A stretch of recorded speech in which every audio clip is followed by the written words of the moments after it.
With this coming Mother's Day in mind, I'm honored to introduce you to a novel for every mother, every daughter, and every woman who has ever had to fight to overcome challenges, sometimes against all odds. A story of love, resilience, and faith under the constant gaze of the Almighty.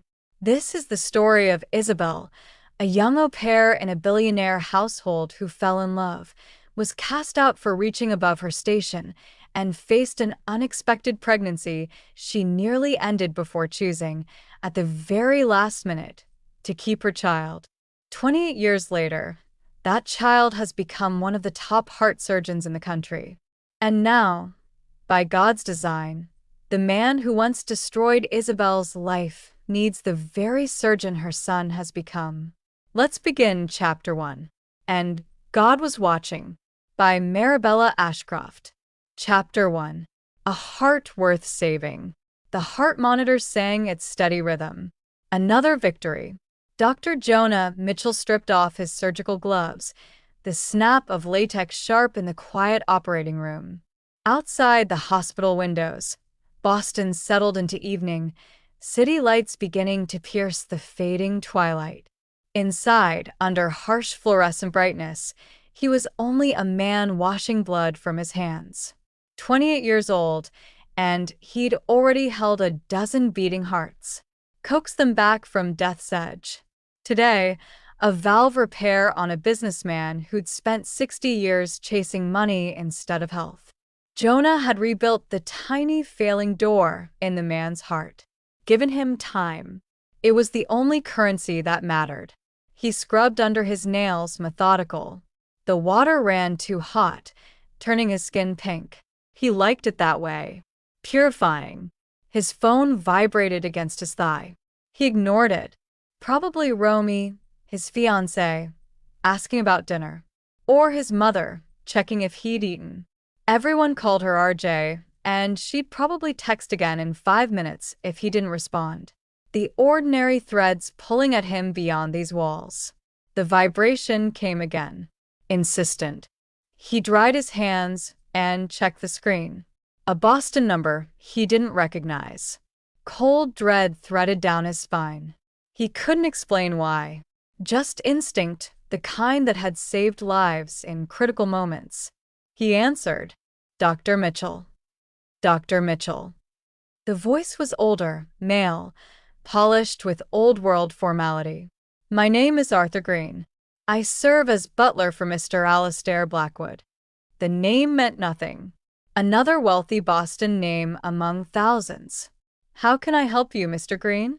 "It's Mr. Blackwood who requires help, doctor. He's suffered a severe heart attack. He's at Massachusetts General. The attending cardiologist recommends urgent valve replacement surgery. The mitral Faber procedure."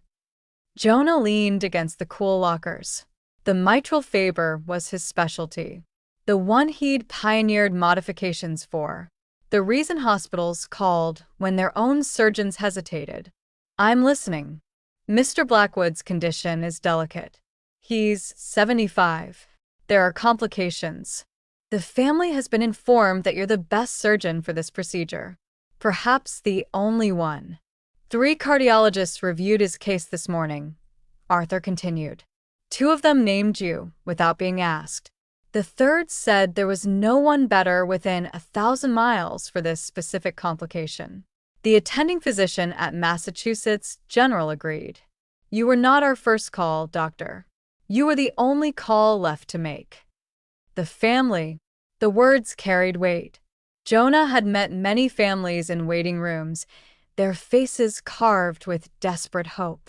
But this voice spoke of family like it was a regiment, a dynasty. "I'd need to review his charts, imaging, speak with the attending physician before I could." "Everything has been prepared, doctor. A car is waiting downstairs, should you agree to consult." The assumption startled him, that he would drop everything for a name he'd never heard. "Mr. Green, it's not that simple. I have patients here, responsibilities in Rhode Island." A pause. Then the voice softened, only slightly. "Dr. Mitchell, I wouldn't presume to ask if the situation weren't dire. Mr. Alastair is the cornerstone of his family. His company employs thousands.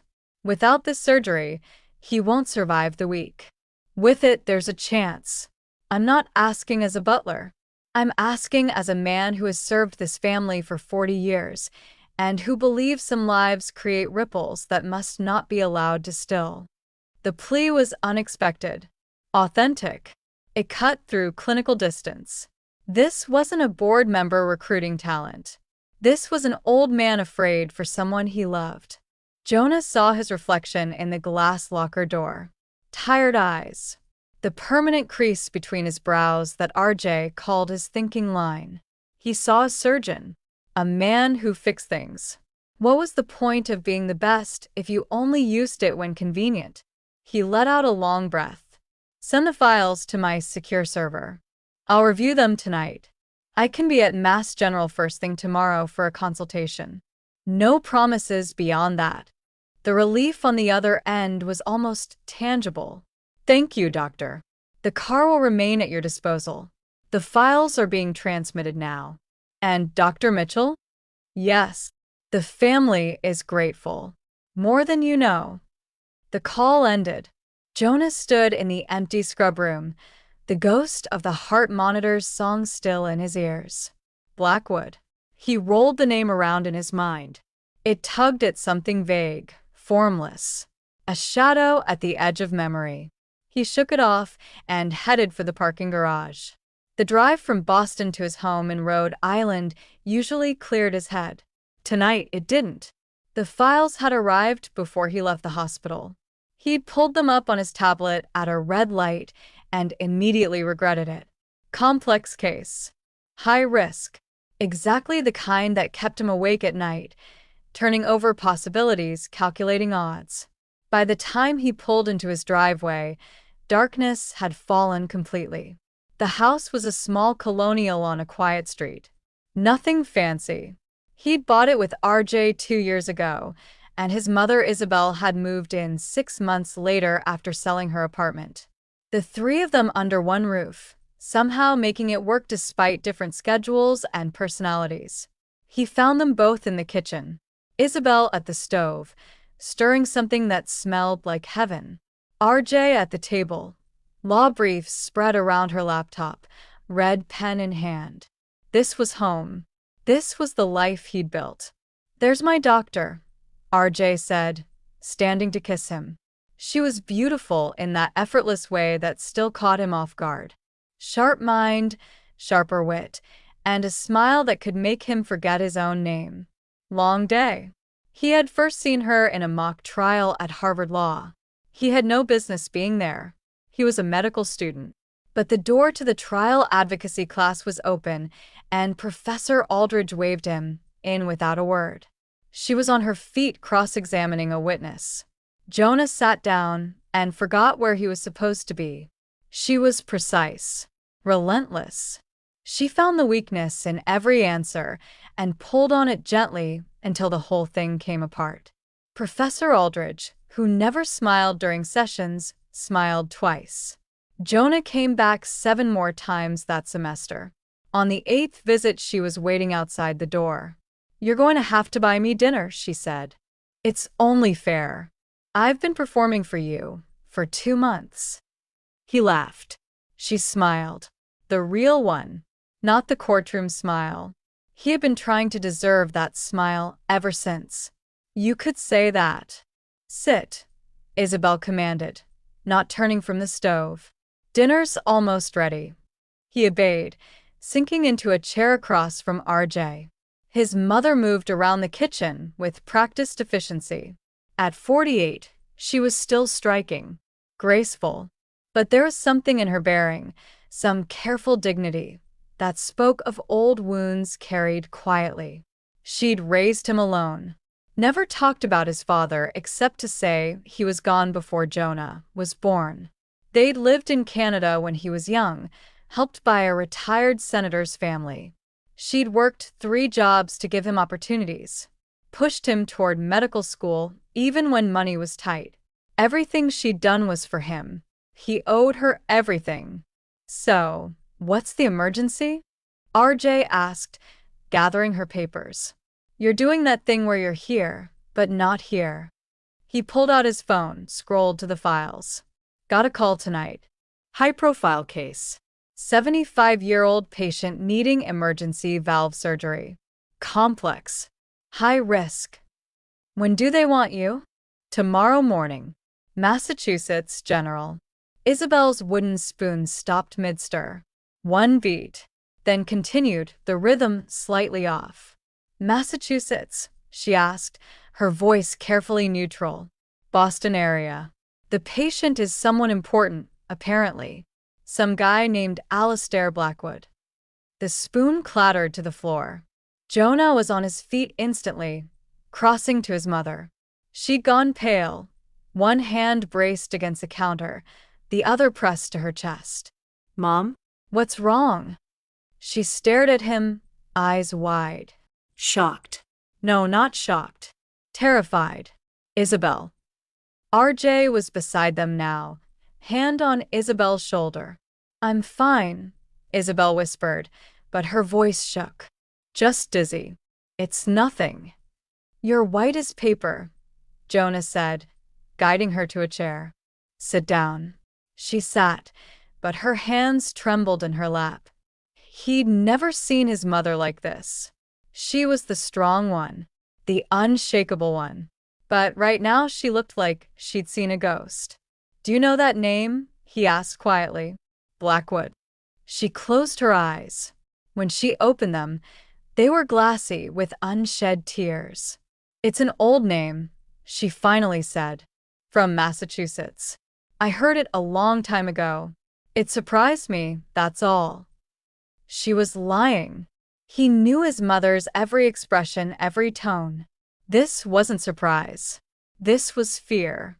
Mom. I'm fine, Jonah. She took a shaky breath and forced a smile. Really? An old memory catching up with me. You know how it is when you hear something from the past. He didn't believe her, but he also knew when to push and when to wait. His mother had her secrets. He'd always known that. He'd just never seen them land on her like a physical blow. RJ caught his eye across the table. She'd noticed too. Well, RJ said lightly, breaking the tension, if you're going to Boston tomorrow, I should probably come with you. Make sure you don't forget to eat between saving lives. Jonah tried to smile. You don't have to. I want to. Besides, I could use a day away from these briefs. They're making my eyes cross. Isabel stood on unsteady legs and went back to the stove. That sounds nice. You two should go together. Her back was to them, but Jonah saw her hands grip the counter's edge. Saw the tension in her shoulders. Whatever that name had triggered, it wasn't over. Dinner was quiet. Isabel pushed food around her plate. RJ kept the conversation going with talk of her cases, her firm, anything to fill the silence. Jonah watched his mother and wondered what ghosts had walked into their kitchen. After dinner, he found her standing at the sink, staring out into the dark yard. Mom. She didn't turn. You should go to bed. Early morning tomorrow. Tell me what's wrong. Nothing's wrong. You're lying. She was quiet for so long he thought she wouldn't answer. Then, barely above a whisper. Be careful in Boston, Jonah. Some places have long memories. What does that mean? It means, she turned to face him, and he saw something in her eyes he'd never seen before. Resignation. Like she'd been waiting for this moment and had finally run out of ways to avoid it. It means the past doesn't stay buried forever, no matter how deep you dig. Is there something you want to tell me? She reached up and touched his face, the way she used to when he was little. Not yet. Maybe not ever. But if things get complicated in Boston, if things don't make sense, just remember that I love you. That everything I've done was to protect you. Protect me from what? From the truth that some families are poison. That some places break people and never let them heal. She kissed his forehead and left the kitchen before he could ask anything else. Jonah stood alone in the quiet house, his mother's words echoing in his mind. Some places have long memories. He thought about the name that had made her drop a spoon, the fear in her eyes, the way she'd touched his face like she was memorizing it. Alistair Blackwood. Whoever this man was, his mother knew him, or had known him, and whatever had happened between them, it wasn't good. He should probably walk away, decline the case, stay in Rhode Island where life made sense. But he wouldn't. He never could. A heart needed saving, and he was the only one who could do it. Even if it meant walking straight into whatever storm his mother had spent 28 years running from. He climbed the stairs to bed, already knowing he wouldn't sleep. Tomorrow, he'd drive to Boston and meet a dying man. And somehow, without understanding why, he knew his life would never be the same. End of Chapter 1. Thank you for listening. If this story touched your heart, the full novel, and God Was Watching is available now on Amazon.